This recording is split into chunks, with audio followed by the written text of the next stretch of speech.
Queridos amigos, estamos aqui para a última mensagem deste congresso de GYC e neste momento eu queria confessar que estou-me a sentir muito pequenino,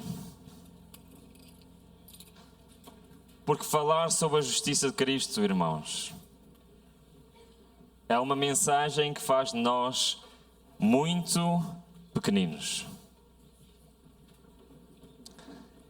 E depois de ouvir esta mensagem cantada, eu tenho a certeza que o Senhor está aqui conosco. E peço realmente ao Senhor que Ele abra a porta do nosso coração para a revelação da Sua Santa Palavra. Então, nós temos andado aqui num caminho pelo santuário. Nós já vimos o pátio que representa o quê? Justificação pela perdão dos nossos. Amém? O facto de Cristo ter morrido na cruz é aquilo que permite hoje os meus pecados serem perdoados. Quantos pecados acham que o Senhor pode perdoar? 1%? 10%? 20%? 30%? 50%? Deus pode purificar-nos totalmente. Não importa o meu passado, não importa o que eu fiz, a certeza do perdão é garantida. No lugar santo está representado o quê? A nossa... Não ouvi. Santificação. Isso é o quê? Transformação do meu... Quanto do meu caráter o Senhor pode transformar? 1%? 10%? 50%? 90%? Acreditamos nós nisto? A pergunta que vamos tentar responder hoje é: para quê? Qual é o objetivo final de Deus de nos purificar e de nos santificar? Sabiam que Deus tem um objetivo final com isto? Esse objetivo é o ser portador de quê? Da justiça de Cristo. Mas a pergunta que eu queria responder hoje é: o que é isso? O que é a justiça de Cristo? Sabem que até há poucos anos atrás eu pensava que a justiça de Cristo e a justificação pela fé eram a mesma coisa. Sabiam? Eu pensava, sinceramente, eu estou a confessar, eu pensava que era a mesma coisa. Até que eu li este texto que diz assim: as preciosas gemas da verdade há muito perdidas de vista devem agora ser restituídas aos filhos de Deus. Os temas da... O que é que diz? Justificação pela fé e quê? E da justiça de Cristo devem ser apresentados. Então eu pensei, espera lá. Então, são dois temas, certo? Justificação pela fé e justiça de Cristo. Estão ligados? O que é que vocês acham? Sim, mas são conceitos diferentes. A justificação é o pleno e completo perdão do pecado. No momento em que o pecador aceita a Cristo pela fé, é perdoado. A justiça de Cristo é-lhe que é atribuída e não mais deve duvidar da graça perdoadora de Deus. Então qual é a diferença? Perceberam? A justificação pela fé é o meio pelo qual nós somos perdoados. Assim como a santificação é o processo pelo qual nós somos transformados, certo? A justiça de Cristo é o quê? É a bênção que nós recebemos. Perceberam? A justiça é imputada na justificação e é comunicada na santificação.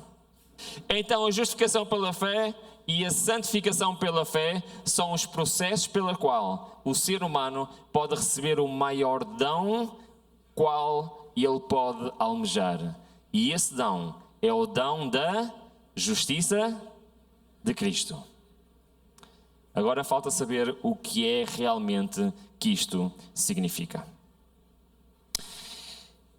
Nós temos andado a estudar os objetos. Qual é o objeto que nos falta estudar? Muito bem, dentro do Santíssimo tem um objeto, a Arca da Aliança, tudo representa Cristo. O que é que está, qual é o principal objeto que a Arca da Aliança contém? Quando João em Apocalipse diz que viu a Arca da Aliança, está a referir-se a quê? O que é que foi a grande verdade que se descobriu quando abriu o lugar santíssimo? Foi o quê? Sim, foi a arca. E o que é que lá está dentro? A lei de Deus, certo? Então, tendo sido a aliança anteriormente confirmada por Deus em Cristo, a lei também representa a Cristo, sim ou não? Representa o caráter de Deus, o caráter de Cristo. Representa o caráter da divindade. Cristo manifestou em si, quando esteve nesta terra, o seu caráter, sim ou não? Sim. Mateus 19, 17, se queres por aí entrar na vida, já vamos perceber mais à frente o que é que isto quer dizer. Guarda os mandamentos. Então, a Arca da Aliança representa uma coisa na vida do cristão. Sabem qual é? A obediência. No pátio nós aprendemos sobre a justificação. No lugar santo aprendemos sobre a santificação. Hoje vamos falar sobre um tema muito importante. A obediência. Irmãos, eu queria que nós fizéssemos um acordo aqui, está bem? Pode ser? Podemos fazer um acordo? Sim? Se nos próximos minutos, durante algum tempo, parecer que eu estou a dizer alguma coisa que não faça sentido, está bem? Eu quero-vos pedir um favor, pode ser? Esperem pelo final até perceberem o quadro completo. Pode ser? Fazemos este acordo? Sim? Se eu disser alguma coisa e os irmãos disserem, espera lá, se calhar não é bem assim, o que é que vamos fazer? Vamos continuar a ouvir até ao final, pode ser? Sim? Ok. Vamos lá então. Primeiro vamos nos concentrar no que quer dizer biblicamente a palavra justiça neste contexto que estamos a falar aqui. Diz o seguinte, Salmos 106:3: Bem-aventurados os que observam o direito, que praticam a justiça em todos os tempos.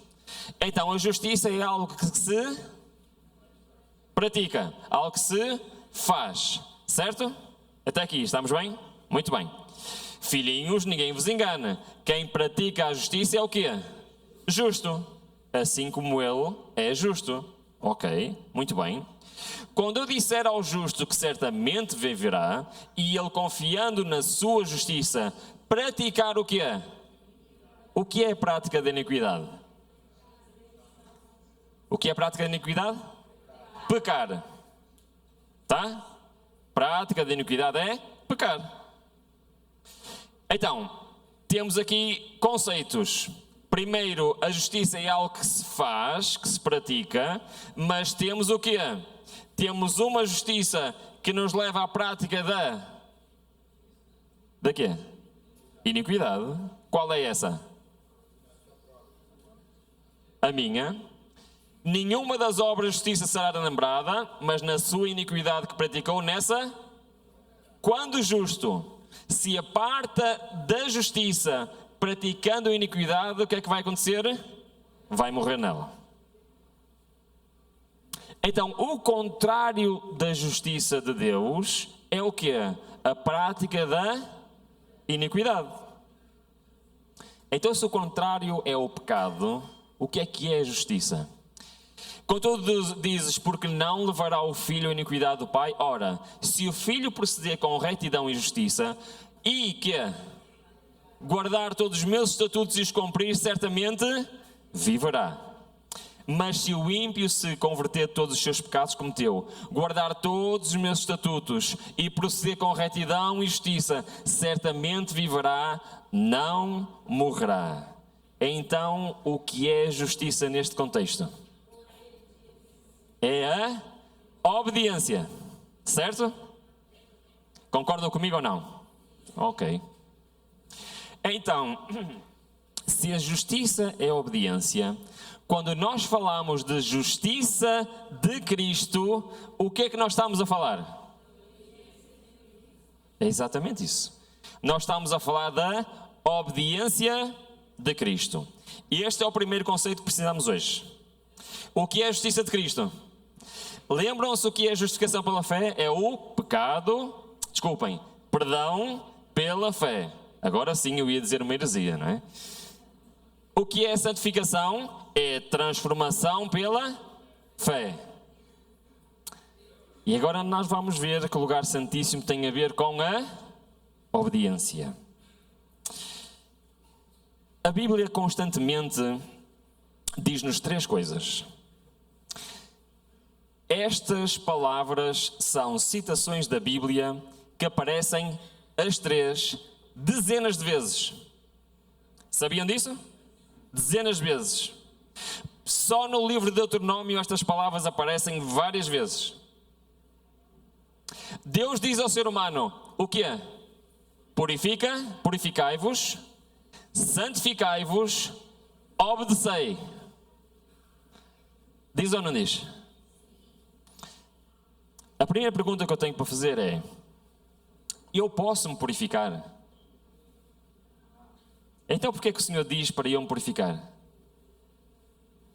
Eu posso me santificar? Então porquê que o Senhor diz para eu me santificar? O Senhor está-me a dizer assim: Ruben, é impossível tu te purificares. Deixa-me fazer esta obra em ti. Certo? Certo ou errado? O Senhor diz: santificai-vos. Porquê? O que é que Ele está a dizer? Tu não consegues santificar, mas eu posso fazer isso em ti se tu me deixares. É isso que o Senhor está a dizer? Sim ou não? Agora, quando chegamos ao lugar santíssimo, temos de obedecer. Será que o Senhor está-nos a dizer a mesma coisa? É uma pergunta que tem cabimento, não tem? Se no pátio é isso que significa, se no lugar santo é isso que significa, será que no lugar santíssimo é isso que significa? Este é dos conceitos mais importantes na vida de um cristão. Será que é isto que o lugar santíssimo nos está a ensinar? Vamos lá, vamos abrir nossas Bíblias em Mateus 19. E eu vou pedir mais uma coisa, pode ser? Vamos abrir em Mateus 19 para aprender de Cristo exatamente a resposta a esta pergunta. O que é que o Senhor quer dizer quando nos diz obedecei? Pode ser? Sim ou não? Acham que é importante isto, sim ou não? Então vamos lá. Mateus 19, 16 a 26, temos a parábola do jovem. Ok. É sobre que a parábola do jovem rico? Era para mostrar que os ricos têm muita dificuldade em serem salvos.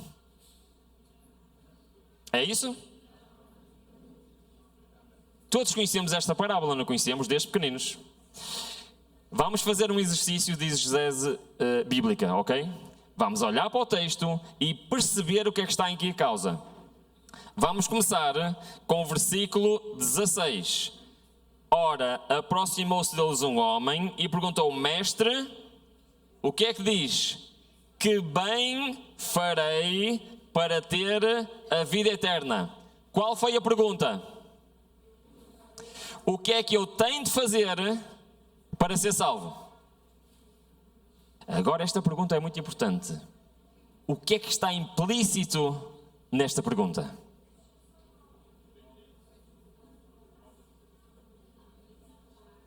O que é que está implícito nesta pergunta? Isto é muito importante.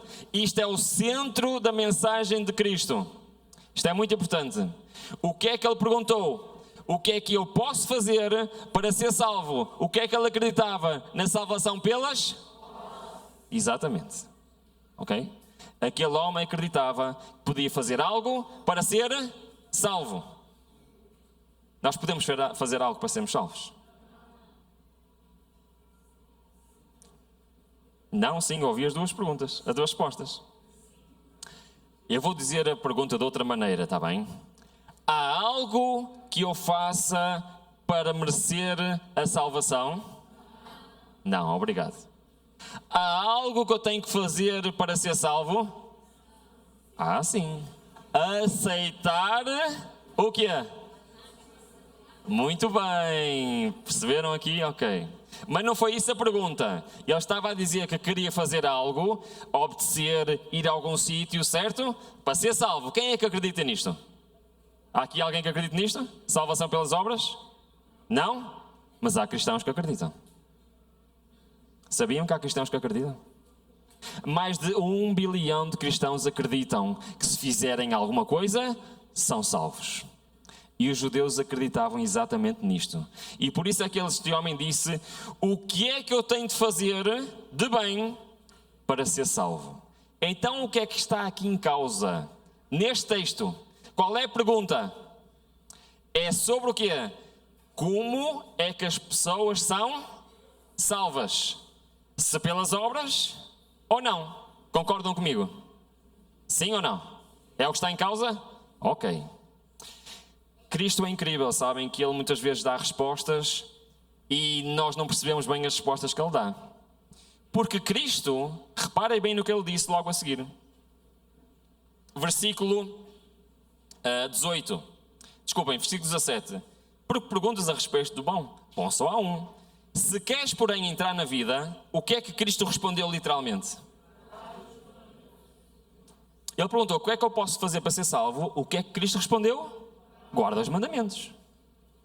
Então, se eu guardar os mandamentos, sou salvo? Ah, está aqui complicado, não é? Pois é. E ele disse: guarda os mandamentos e serás salvo. Foi literalmente o que Jesus respondeu. Mas isto não é o que nós acreditamos, pois não? Temos um problema aqui, não temos? Vamos desatar este nó? Sim. Temos um nó ou não temos? Temos, ok, vai lá. Então vamos lá, vamos continuar. Versículo 18. E ele começa a explicar quais são, para não haver dúvidas. O que é que ele diz? Não matarás, não adulterarás, não furtarás. O que é que ele está a falar? Dos 10 mandamentos. Epá, está muito complicado isto. O jovem pergunta: o que é que eu posso fazer para ser salvo? Cristo diz: guarda os 10 mandamentos. Versículo 20. O jovem respondeu: mas, quer dizer, eu sempre fiz isso. Desde pequenino que eu guardo os 10 mandamentos. Então Jesus respondeu: se queres ser perfeito, vai, vende tudo o que tens, dá aos pobres e traz um tesouro no céu, então vem e segue-me. E nós paramos aqui na história. Certo? Nós paramos aqui na história. Mas Cristo ainda não deu a resposta. Vamos continuar. Diz então: o jovem foi-se embora, triste, no versículo 22, mas agora o mais importante começa a partir daqui. Versículo 23. Está a falar de quão difícil. Eu não vou explicar isto, está bem? Mas vamos continuar.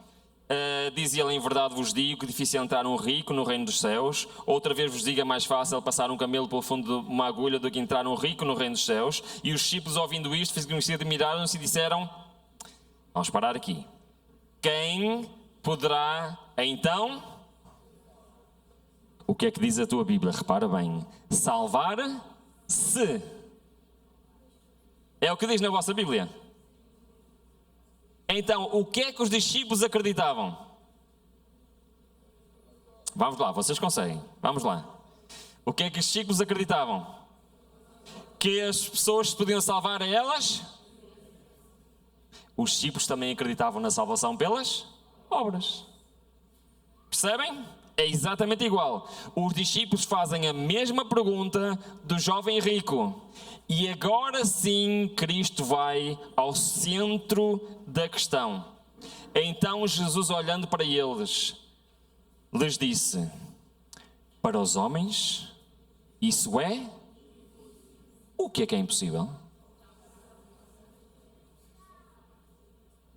Mas para Deus tudo é possível. Estão a perceber o que é que Cristo está aqui a dizer? A pergunta é: o que é que eu faço para me salvar? Cristo diz: guarda a lei de Deus. E a pergunta volta outra vez, mas então como é que é possível alguém salvar-se? Como é que eu me posso salvar? E Cristo diz, isso ao homem é... Agora eu vou arriscar um bocadinho, está bem? Pode ser? Cristo está a dizer literalmente, é impossível tu ser salvo pela obediência à lei de Deus. Concordam? Sim ou não? Mas então o Senhor não diz para nós obedecermos?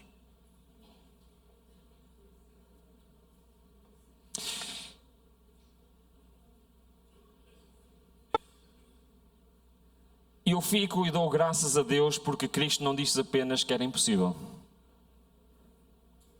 Porque Ele disse assim, ao homem isso é impossível. Mas o que é que Ele disse mais?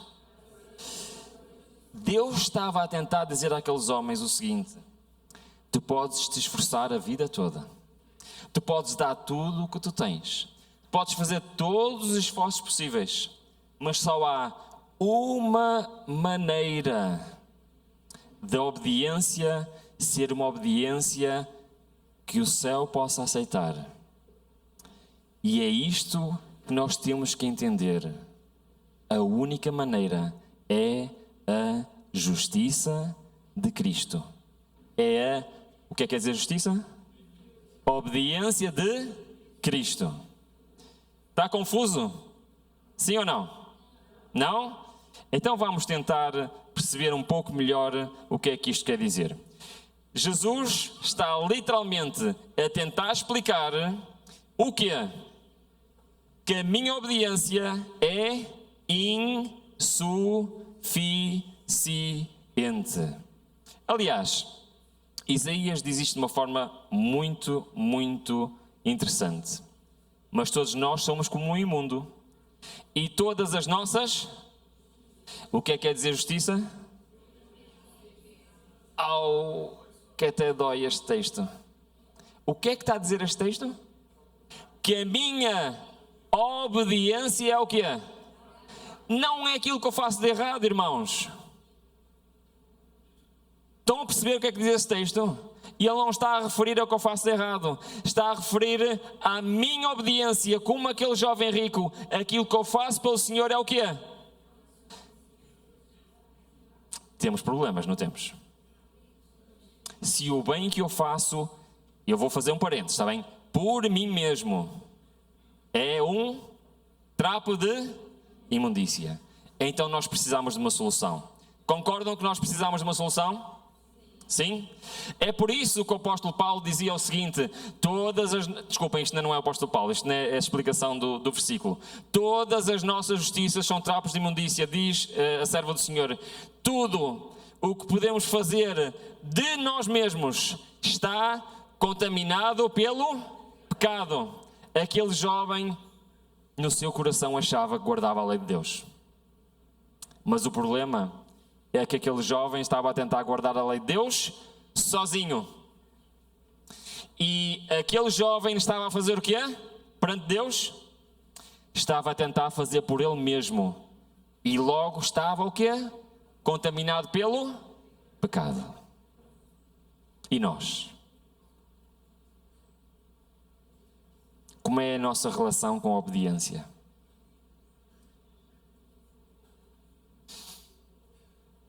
Felizmente, o santuário apresenta uma solução.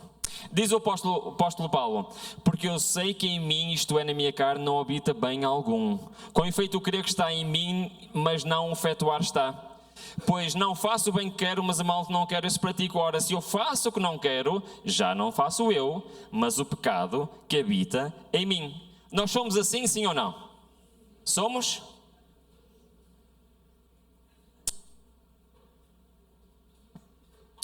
Felizmente, o apóstolo Paulo apresenta de uma forma clara qual é a solução. Há a solução então, o que é que vocês acham? Sim? Então vamos lá.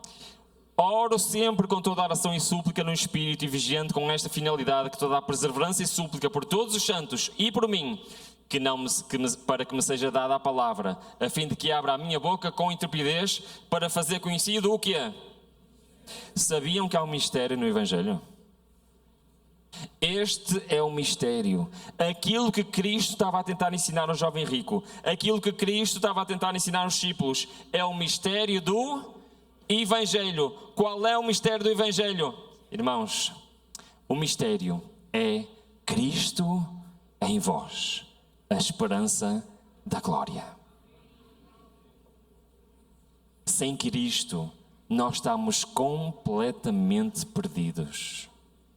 Sem Cristo não há perdão dos pecados. Sem Cristo não há transformação. Sem Cristo não há obediência.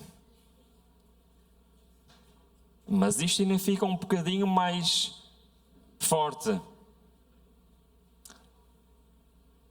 Podemos ou não nós espiritualmente entrar no lugar santíssimo? A serva do Senhor diz assim: os que rejeitaram a primeira mensagem não podiam ser beneficiados pela segunda, nem foram pelo clamor da meia-noite. Que devia fazer o quê? Nós podemos ser aqueles que vão fazer aquilo que os nossos antepassados não fizeram. Que devia prepará-los para entrarem com Jesus pela fé, onde? No lugar santíssimo do santuário celestial. Então é para nós entrarmos espiritualmente lá, sim ou não? Mas não podemos entrar sozinhos. Perceberam? A nossa preparação no pátio e no lugar santo tem um objetivo: preparar-nos para entrar onde?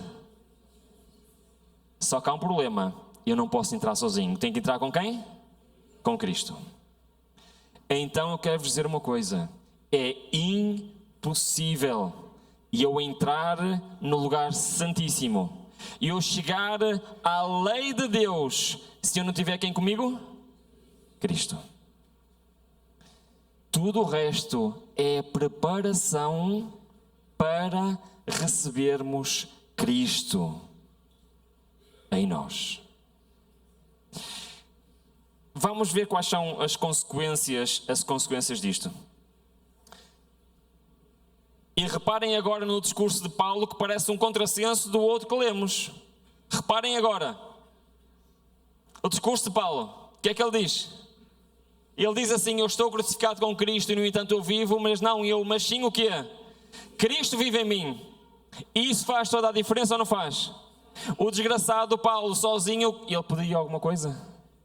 Não, nós somos exatamente iguais. Mas Cristo em mim, a vida que agora vivo na carne, vivo pela fé no Filho de Deus que me amou e assim mesmo se entregou por mim. O objetivo de um cristão é receber a Cristo, é receber a sua justiça. É a maior promessa da Bíblia. E eu não sei quanto a vocês,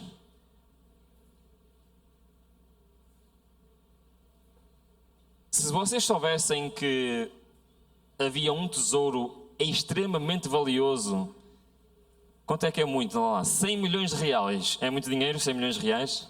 Sim? Vocês encontravam um mapa de tesouro numa gruta aqui em São Paulo, está lá escondido 100 milhões de reais. O que é que vocês faziam? Iam lá buscar? Iam? Iam ou não? Sim.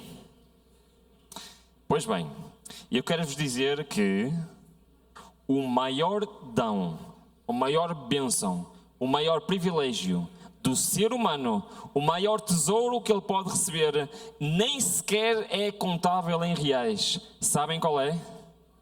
Cristo no coração. Quanto da nossa vida nós dedicamos a receber Cristo em nós? Diz a palavra de Deus o seguinte: toda a ferramenta preparada contra ti, prestem bem atenção a isto, não prosperará, e toda a língua que se levantará contra ti em juízo, tu a condenarás. Esta é o quê? A herança dos servos do Senhor. Qual é a herança? A justiça que de mim. A obediência vem de quem? Cristo. Como é que isso se processa? Vamos lá ver. Senhor, tu nos dás a paz, porque és tu que fizestes o quê? O quê? Irmãos, a justiça de Cristo não é as obras de Cristo no passado por nós. Não é a vida que Ele viveu no passado por nós. A justiça de Cristo é hoje ser Ele a fazer as obras em nós. Perceberam a diferença? Cristo quer hoje habitar em ti, habitar em mim e ser Ele a fazer o quê? O quê? É o que diz o texto, sim ou não? Cristo quer fazer o quê em nós? As obras. Como é que acham que são as obras de Cristo? O qual nós anunciamos, admoestando a todo o homem, ensinando a todo o homem toda a sabedoria, para apresentar-vos todo o homem perfeito em Cristo. Acreditamos que o homem pode ser perfeito? Sim ou não? Não. Acreditamos que todo homem pode ser perfeito em Cristo? Sim ou não? Sim. Perceberam a diferença? E eu não posso ser perfeito, lamento, não dá. Mas Cristo pode ser isso em mim. Todo o homem perfeito em Cristo. Para isso também trabalho, dizia o apóstolo Paulo, lutando segundo a eficácia que opera em quê? Em mim, poderosamente. Quem fazia as obras de Paulo? Era Paulo? Não, era Cristo. Este é o desafio para nós. De sorte, meus amados, de modo como sempre obedecestes, não como a minha presença somente, mas muito mais agora na minha ausência. Efetuai a vossa salvação com temor e tremor. Porque quê? Esta é a minha oração todos os dias, irmãos. Senhor, faz em mim o querer e o efetuar segundo a tua vontade. O que é que está implicado nestas palavras, querer e efetuar? O que é o querer, o que é o efetuar? O que é o querer e efetuar? Vocês não me deixem aqui sozinhos. O que é o querer? É a minha vontade de ser o quê? A vontade dele e não a minha. Concordam, sim ou não? E o que é o efetuar? É o cumprir, é o fazer. Então o que é que Cristo quer fazer? As duas coisas. Cristo quer transformar o que é a minha vontade e quer Ele fazer as obras em mim. Acreditamos nós nisto? Cristo não quer... Eu vou arriscar um bocadinho, está bem? Não interpretem mal o que eu estou a dizer. Não façam um short só com isto. Cristo não quer homens e mulheres obedientes. Cristo quer homens e mulheres que o deixem obedecer neles. Perceberam a diferença? Porque eu não tenho a capacidade de obedecer. É preciso o quê? Cristo.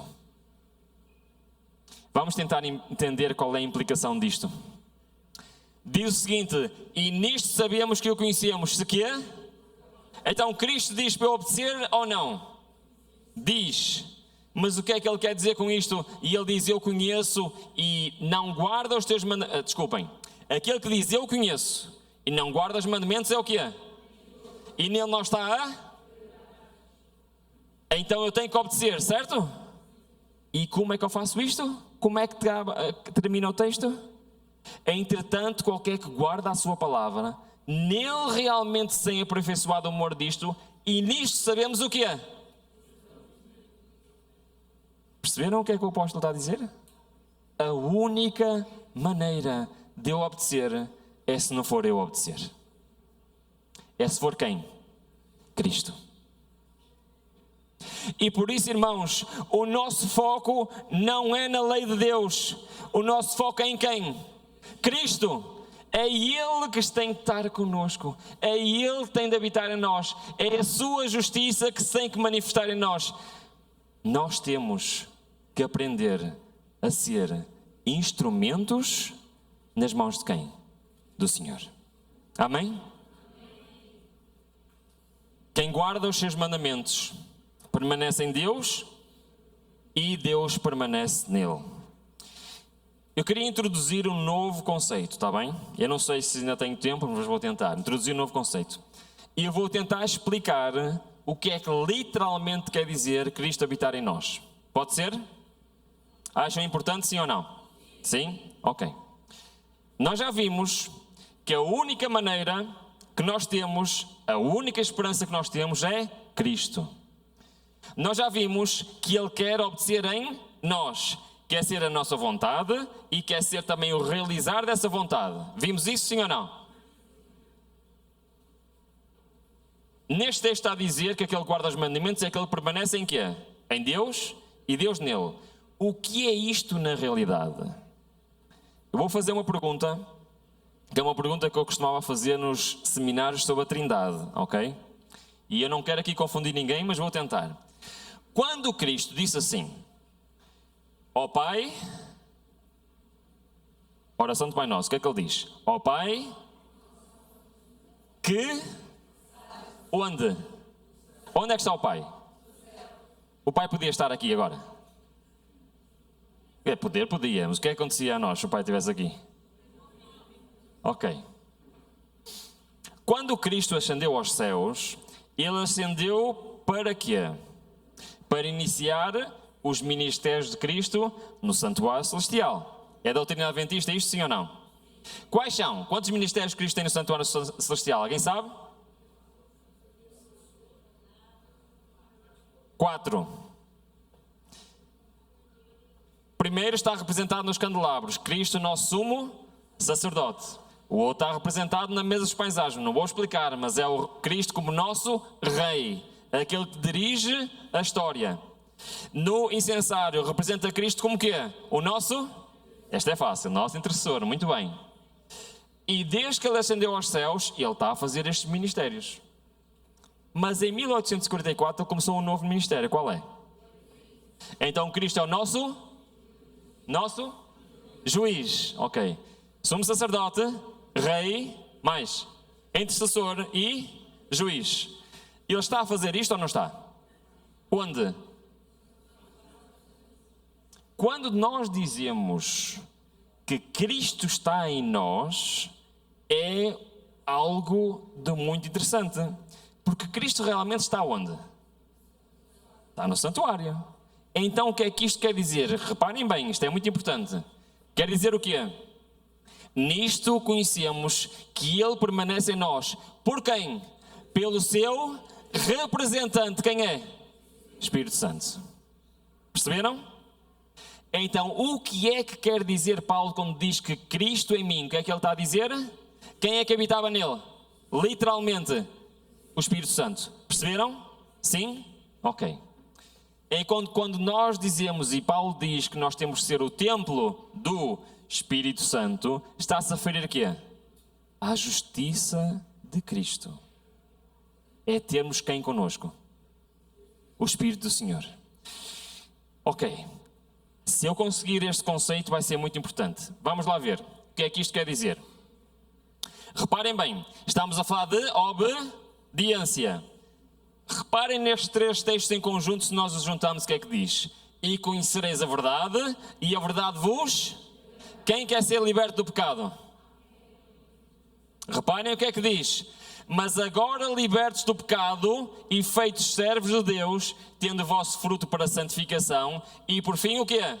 Vida eterna. Mas depois explica o que isto quer dizer. Ora, o Senhor é Espírito, e onde o Espírito do Senhor, e onde está o Espírito do Senhor, aí há o quê? Perceberam o que é que isto quer dizer tudo junto? Conseguiram perceber?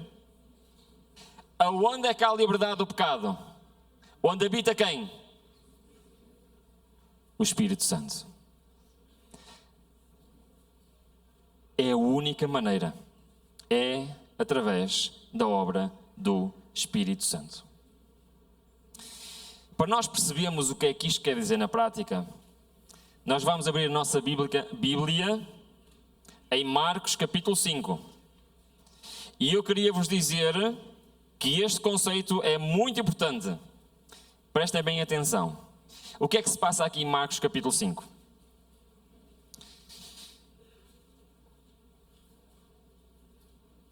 O Espírito Santo quer habitar em nós.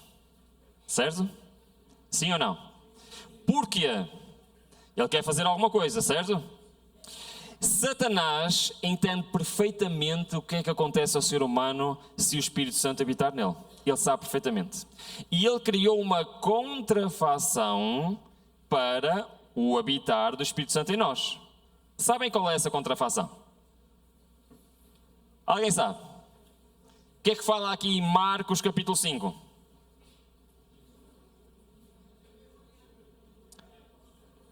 Cristo curou quem? Um homem que estava possuído por quem?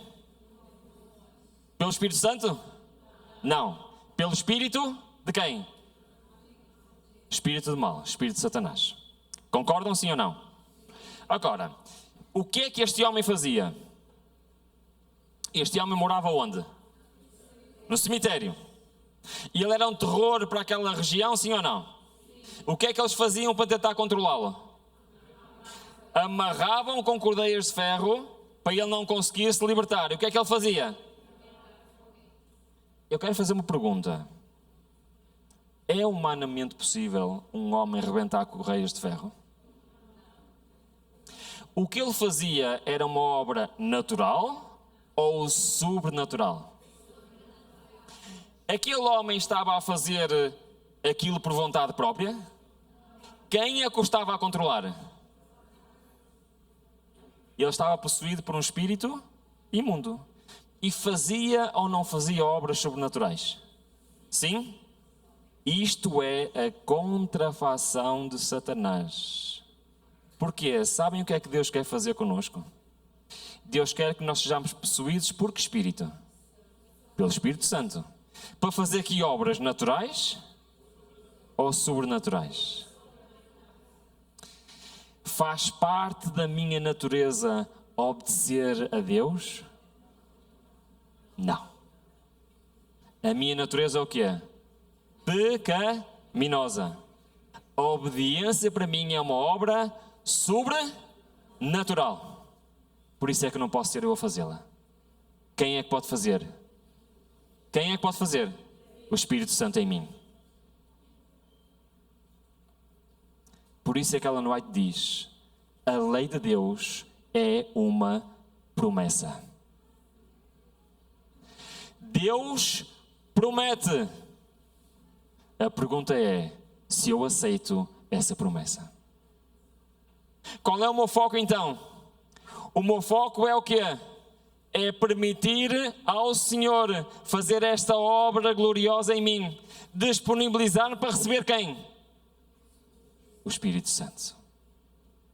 É isso que faz a diferença na vida do cristão.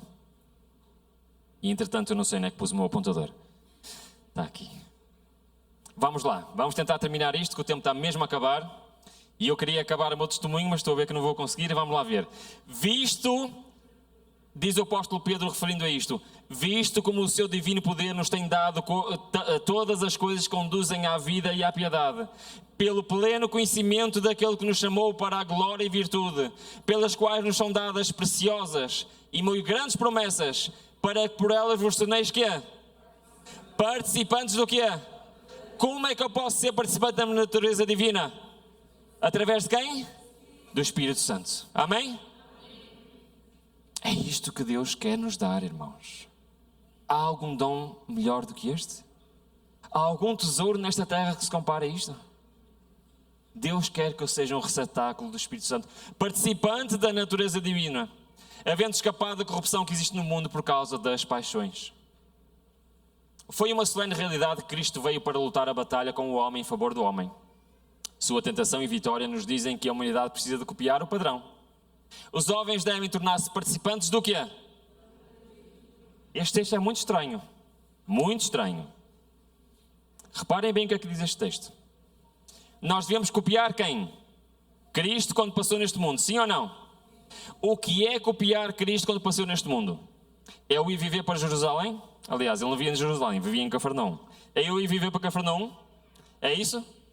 É eu andar lá a pregar nos montes da Galileia? Não, mas não foi isso que ele fez. É eu andar a tentar curar pessoas, é isso? Não estão a gostar das minhas perguntas. É eu comer como ele comia? É eu vestir como ele vestia? É isso? Cristo é o meu exemplo nessas coisas? Sim. Então, eu não estou vestido como Cristo estava vestido.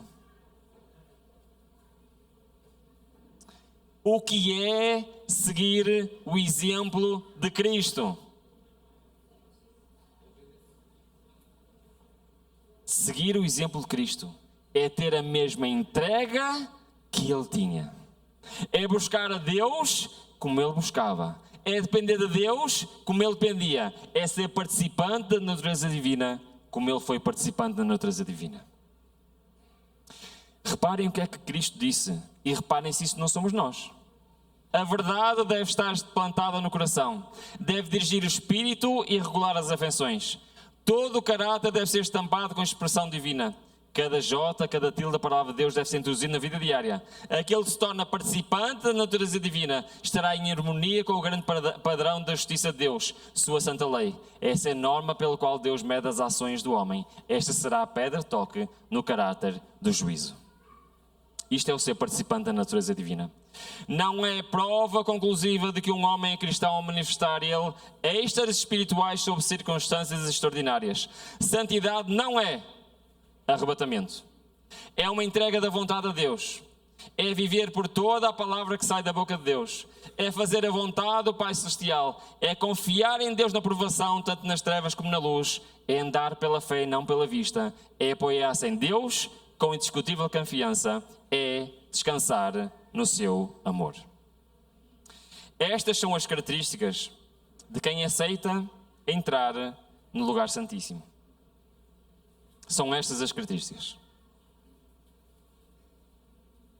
Andar, viver pela fé. Pela graça divina é comunicado ao homem o quê? Poder sobrenatural que opera em espírito, coração e caráter. É pela comunicação da graça de Cristo que se discerne o pecado em sua natureza odiosa, sendo afinal expulso do templo da alma. E agora sim, o que eu ia dizer ao bocado, pela sua vida e morte provou Cristo que a justiça divina não destrói a misericórdia. Mas o pecado pode ser perdoado e que a lei é justa, sendo o quê? E ele é nosso exemplo? Reparem no que ele disse, ok? E ele disse assim: eu não posso de mim mesmo fazer coisa alguma. Cristo disse isto, sim ou não? Sim. Estas são as nossas palavras hoje, sim ou não? Sim, eu sou igual de mim mesmo, eu não posso fazer coisa alguma. E ele diz e prosseguiu Jesus dizendo: quando tiveres levantado o Filho do Homem, então considereis quem eu sou. E que é? Então, Cristo curava pessoas. Cristo ressuscitou Lázaro. Cristo honrava o Senhor. Cumpria com a lei de Deus. O que é que ele está a dizer? E o quê? Nada faço de mim mesmo. Incrível, não é? Mas com o Pai me ensinou, assim falo. Aquele que me enviou está onde? Está comigo. Não me tem deixado só.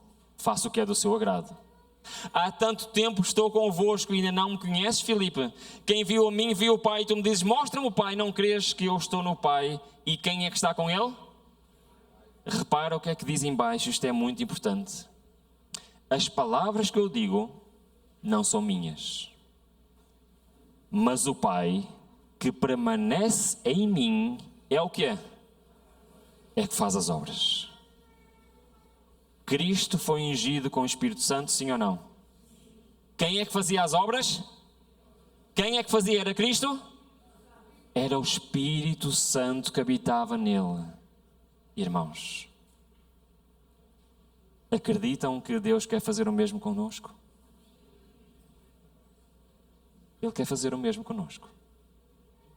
A obediência é uma obra sobrenatural para o ser humano. Precisamos de Deus na nossa vida, assim como Cristo precisava. É por isso que Cristo passava horas a fazer o quê?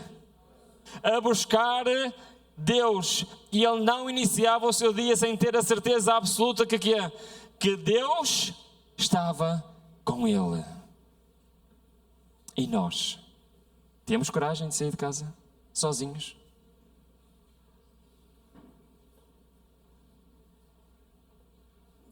Ruben, mas homens e mulheres no passado viveram movidos pelo Espírito Santo, é verdade.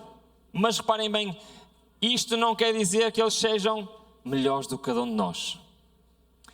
Nenhum dos apóstolos e profetas jamais pretendeu estar isento de pecado. Homens viveram mais chegados a Deus. Homens que viveram mais chegados a Deus. Homens que sacrificariam antes a vida a cometer conscientemente uma ação injusta. Homens que Deus honrou com luz e poderes divinos. O que é que eles sempre confessaram? Eu sou pecaminoso. Não há nada em mim. Nunca confiaram na carne, nunca pretenderam ser justos em si mesmos, mas confiaram inteiramente em quê? Na obediência de Cristo. O mesmo se dará com todos que contemplam a Cristo. Esta é uma promessa para cada um de nós. É verdade. Deus diz: purificai-vos. Deus diz: santificai-vos. Deus diz: obedecei. Só para nos dizer: aos homens isso é impossível. Glória a Deus. Mas a Deus é possível. E Ele quer fazer esta obra maravilhosa em ti, em mim. Esta é a mensagem da sua justiça. Esta é a mensagem que Deus manda proclamar ao mundo. Esta é a terceira mensagem angélica. Cristo, a esperança da glória. A mensagem da justiça de Cristo. Esta é uma promessa. Esta é uma profecia. Há de soar desde uma a outra extremidade da terra a fim de preparar o caminho para o Senhor. É esta a mensagem que nós temos que pregar para quê? Para preparar o caminho do Senhor. Esta é a glória de Deus com que será encerrada a mensagem do terceiro anjo. E a promessa é que os filhos de Deus vão manifestar a sua glória. Amém? O meu tempo já esgotou e eu preciso mais 5 minutos, é possível? Sim? Ok. É mesmo 5 minutos, são 5 minutos literais, não são 5 minutos proféticos, está bem? Justificação é o perdão. Ele é pela fé e a justiça é imputada. Santificação é transformação e ela é como? Pela fé. E ela nos é comunicada. Irmãos, a obediência é como? Pela fé. Porque ela não é nossa, é de Cristo. Faz sentido isto? Sim ou não? Faz sentido? Em 2017, Cristo precisou de abrir os olhos ao Ruben para ele estar hoje aqui a pregar esta mensagem. E foi na noite mais terrível da minha vida. No dia 19 de julho de 2017, a minha esposa estava internada, grávida com 31 semanas, e a qualquer momento ela podia morrer e o bebê podia morrer. 2 dias antes, após uma gravidez perfeita, ela teve um grande sangramento. Fomos para o hospital. Após inúmeros diagnósticos e não diagnósticos, após muitos médicos não saberem o que fazerem, o médico veio ter connosco ao quarto e disse: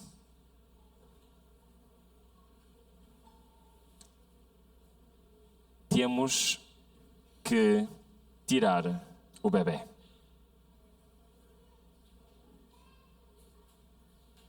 E eu perguntei, mas o que é que se passa? Nós achamos que a Sónia tem pré-eclâmpsia. É uma situação muito grave.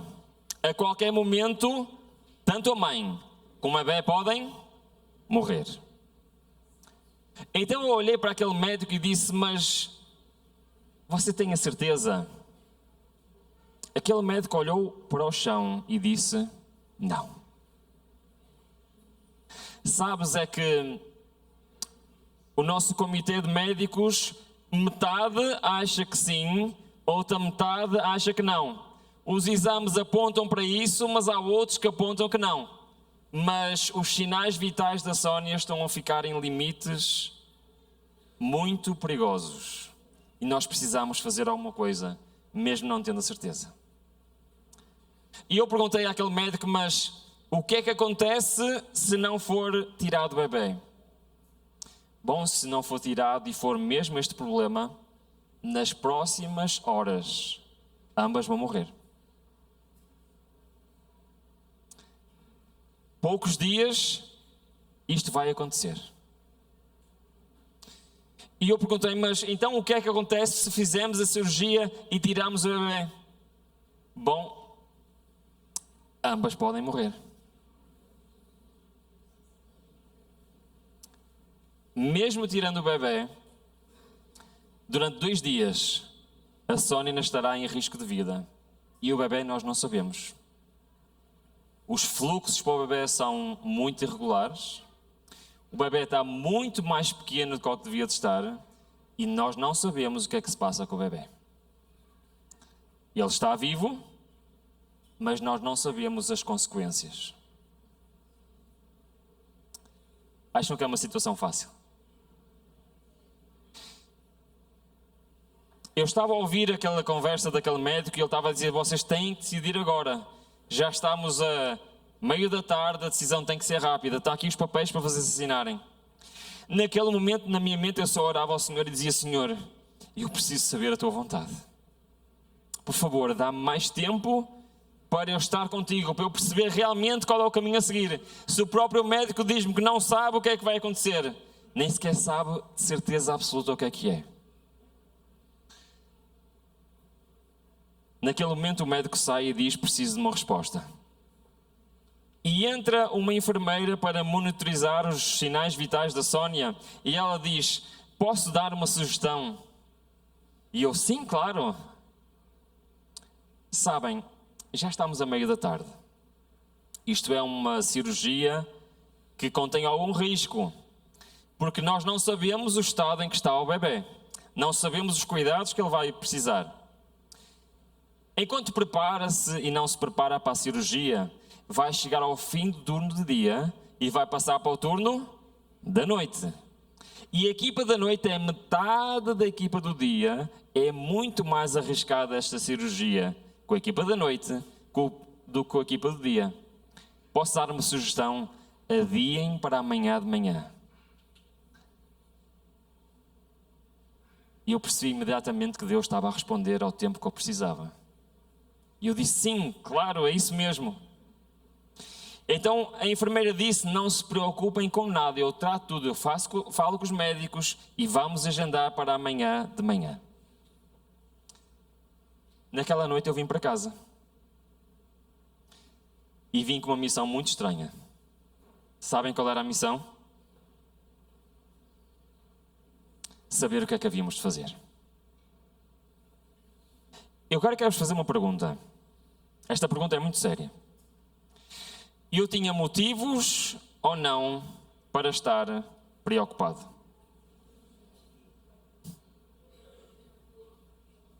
Concordam comigo? Sim? Eu fui para o meu quarto e abri a Bíblia. Sabem qual foi o livro para o que o Senhor me orientou? Foi o livro de Filipenses. Para o capítulo 4. E para o versículo mais difícil da minha vida. Filipenses, capítulo 4. Vamos abrir a nossa Bíblia, se estiverem aí. Estão a ver a situação em que eu estava, certo? Agora reparem bem qual é o versículo da Bíblia que o Senhor me quis trazer. Filipenses 4. Já estou a acabar. Está quase, está mesmo quase. Filipenses 4. O que é que diz? Versículo 6. Irmãos, era o pior versículo que Deus podia ter escolhido. Diz assim: não andeis ansiosos por coisa. Eu tinha motivos para estar ansioso e preocupado, tinha ou não? O que é que o Senhor me disse?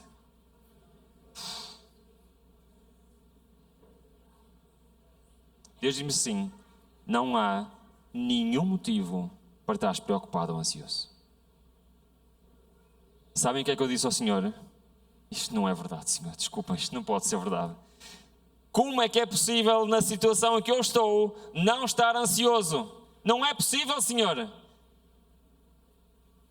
Mas então eu continuei a ler o versículo. O que é que diz? Mas em tudo, pela oração, pela súplica, com ações de graças, seja as vossas petições conhecidas perante quem? Perante Deus. Então o Senhor estava-me a dizer 4 coisas. Quais são? Primeiro, não estejas preocupado. Segundo, ora. Terceiro, não só ores, mas que é? Suplica. Quarto, agradece.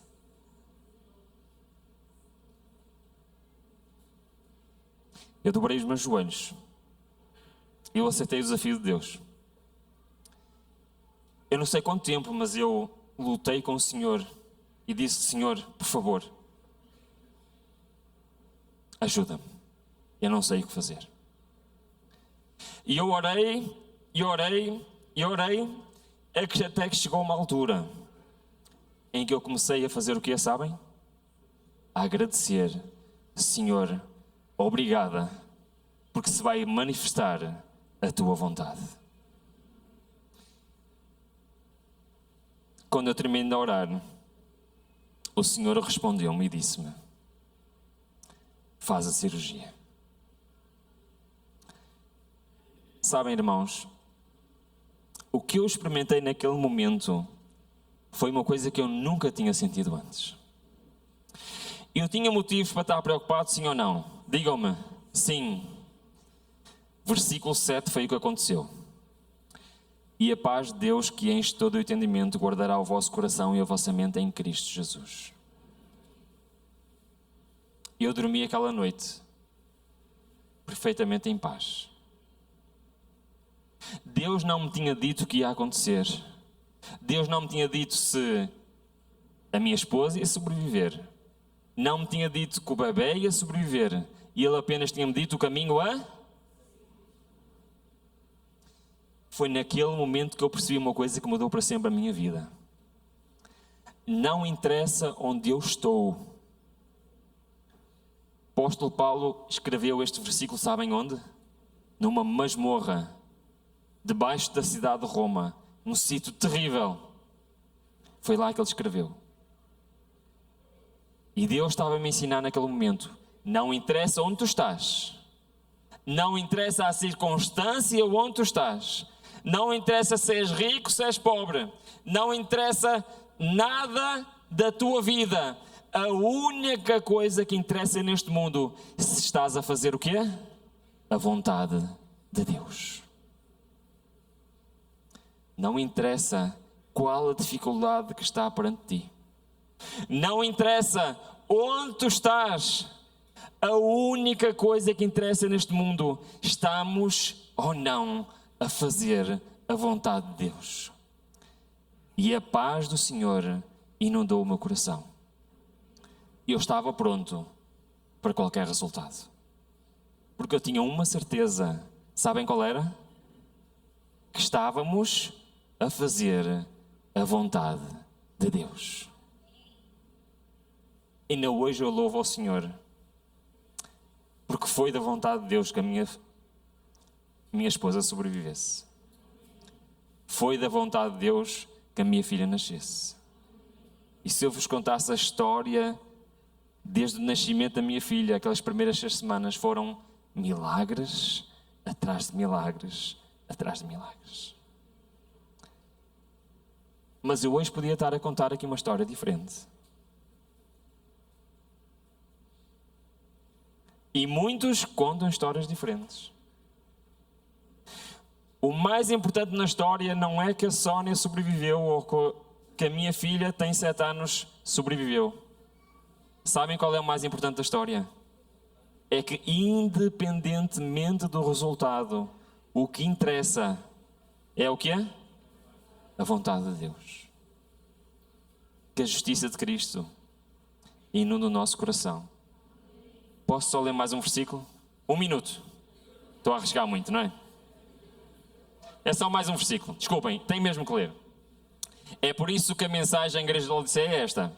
Sabem porquê que Cristo está a bater a porta à igreja de Laodiceia? Sabem porquê?